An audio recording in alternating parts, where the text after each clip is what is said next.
So we hear a lot about covenants in the Bible, but what is a covenant? That's not something we encounter a lot in our culture. Welcome to Intermediate Ethica, New Mexico, the channel where we look at things of wonder from perspectives of faith and reason, philosophy and theology. I'm your host, Daniel Kelly, and today we're looking at some of my favorite wonders of all, is the wonders of the Bible.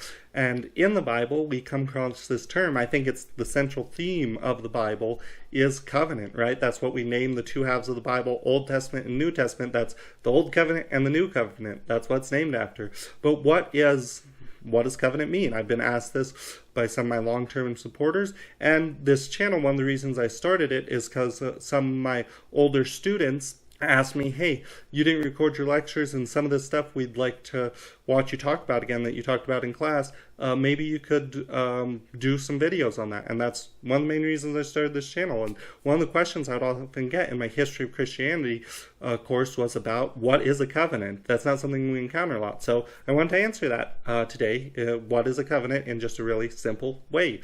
So there is something in our modern culture, we don't use covenants. There is something in our secular law that's called covenants and stuff. So in our secular law, there are covenants, but they're not really the same as covenants in ancient Near East, the ancient Hebrews, the Israelites. It's not really what they're thinking of with covenants, so we're going to just set that aside. We're not going to go into it. It'd be cool to go into it, but it's just a separate thing. So the best way to understand covenants is comparing it to something that we know, and something that we know that's kind of similar is a contract. Well, what's a contract boiled down?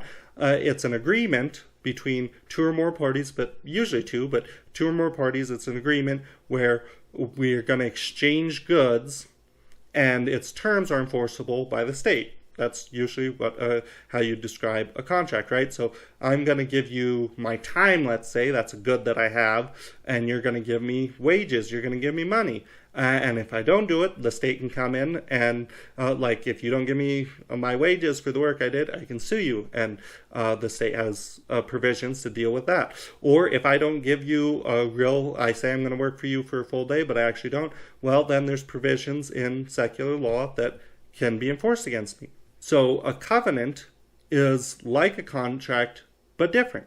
So the same thing, it's still between two or more parties, usually two again, but instead of an exchange of goods, what's exchanged is persons, and we're going to get into that. So it's an exchange of persons, usually, and it creates family ties. Contract doesn't do that, but a covenant creates family ties, and its provisions are enforceable not by the state. They're supposed to be enforceable by whatever divinity the culture is attached to.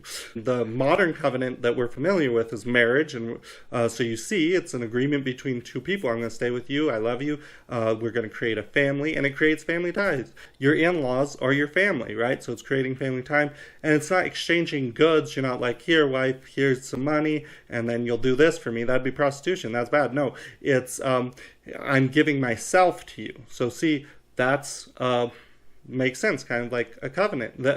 That's what a covenant is. But how are covenants used in the ancient world? They're not just marriage contracts. No. One of the main ways they'd be used is in the ancient world, if you're going to war with somebody and you beat them, they understood what sometimes we don't really understand now is, yeah, in the ancient world, there were some things that could be called total warfare, but they didn't think that the only way to win is utterly destroy another person, because that's just not practical. Right now, the reason we have these wars that never end is we're trying to get a victory like the end of World War II, where you just totally dominate the other person. But that's not how wars usually go. Usually, you war to get a victory in a war is that you get a treaty that's beneficial to you. That's what you want. So in these ancient kingdoms, you'd go to war with somebody, you'd beat them, you'd tear down their fortresses and stuff, but you couldn't just utterly obliterate them. You had to make a deal with them where they're going to give you tribute, you get something good, they're not going to fight against you anymore.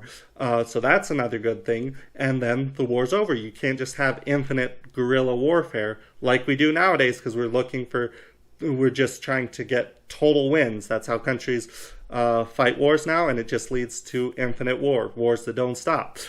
So what you do is you're like, okay, the guy who just took over your country, he's saying, okay, well, will marry you to the king of whatever country I just took over, will marry you to somebody in my family, so now we're family. You're going to be like a son to me, I'll be like a father to you.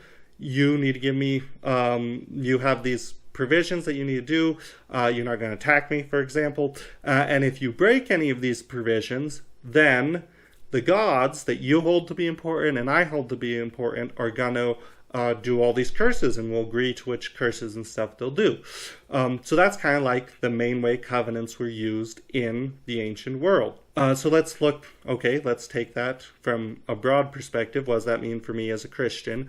The covenants that God makes with Abraham and Noah and different stuff, you're making an exchange of persons that creates family ties with God himself. He's giving himself to you. Whoa!